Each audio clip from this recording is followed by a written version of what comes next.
2025 भर्तियों का वर्ष आज ही सुनिश्चित करें अपना सिलेक्शन और डाउनलोड करें तैयारी कर लो ऐप। सोशल मीडिया पर जब मैं आपके बहुत सारे ट्वीट देखता हूं तो आप काफ़ी रोचक जवाब देते हैं। तो मेरा भी एक ऐसा ही सवाल है। रोचक अभ्यर्थी कमेंट में कर रहे थे कि चतुर्थ श्रेणी कर्मचारी भर्ती में आरएएस के अभ्यर्थी हैं, पटवारी भर्ती के अभ्यर्थी हैं, मतलब तमाम भर्तियों के, पुलिस एसआई भर्ती के अभ्यर्थी हैं, तमाम अभ्यर्थी हैं।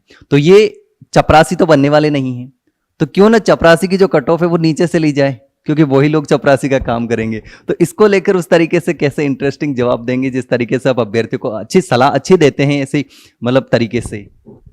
देखिए, सबसे पहली बात तो हम जो वर्ड चपरासी यूज़ करते हैं वो सही नहीं है। सरकार ने इसके लिए चतुर्थ श्रेणी का जो नाम दिया है वो काफ़ी सही है। और हालांकि कोई भी काम छोटा बड़ा नहीं होता है, और कोई चपरासी तो वो भी गलत नहीं है, लेकिन जब हमने एक नाम बदली किया तो उसको हमको यूज़ करना चाहिए। और दूसरी बात, जो आरएएस हैं, आईएएस हैं, कोई भी कुछ भी काम कर रहा है, यदि उसका मन है कि वो परीक्षा दे, चाहे प्रैक्टिस के लिए दे, चाहे वो सिलेक्शन के लिए दे, चाहे एक बार हो जाने के बाद में फिर उसको आगे तैयारी करने के लिए दे, तो उसका हर एक का हक बनता है। तो इसमें कोई गलत नहीं है।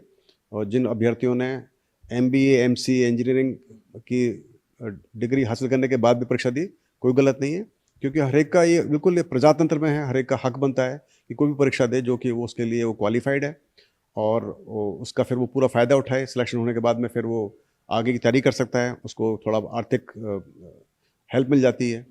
तो नथिंग रॉन्ग इन इट, पहली बात। दूसरी बात, हमारा सिलेक्शन मेरिट से होता है। हम कभी भी ये नहीं बोल सकते कि बच्चे ने एमबीए किया है तो वो 10वीं कक्षा की परीक्षा क्यों दे। वो उसका हक बनता है। उसने गलती नहीं की यदि एमबीए कर लिया तो उसको जिसने भी उस डिग्री हासिल कर ली है, अपने हिसाब से उसको जब भी मौका मिलेगा आगे जाने का वो करेगा, लेकिन उसका पूरा हक बनता है कि वो 10वीं कक्षा की परीक्षा को भी दे और उसकी मदद ले। तो हमको मेरिट से चलना पड़ेगा। जो बच्चे टॉप में हैं, चाहे वो एमबीए हो, चाहे इंजीनियरिंग जो भी हो, वो परीक्षा दे कर सिलेक्शन होंगे।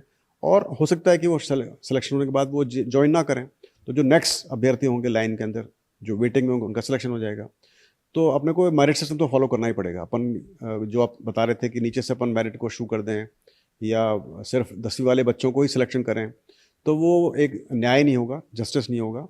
और वो बच्चों को फिर एक प्रोत्साहित करेगा कि आप 10वीं से आगे मत पढ़ो, 11वीं मत करो, 12वीं मत करो। जबकि हमको प्रोत्साहित करना है कि सभी जो युवक हैं, युवतियाँ हैं, वो 10वीं करें, 12वीं करें, ग्रेजुएशन करें और प्रोफेशनल कोर्सेज करें। तो वो एक रेट्रोग्रेड स्टेप बोलते हैं, इसको बोलते हैं ना, एक पीछे जाने वाला स्टेप होगा, वो नहीं करना है अपने को। और मुझे उम्मीद है कि सभी कैंडिडेट्स जो भी सिलेक्ट होंगे या तो ज्वाइन करेंगे, और ज्वाइन नहीं करना चाहेंगे तो वो दूसरों की जगह खाली करेंगे। बिल्कुल, आपने एक अच्छी बात कही। आपने चपरासी शब्द को इस्तेमाल नहीं करना चाहिए। सोशल मीडिया पर भी बार बार कई चीज़ें कही जा रही है कि चपरासी शब्द, उसको लेकर के कई सारी पोस्ट भी की जाती है।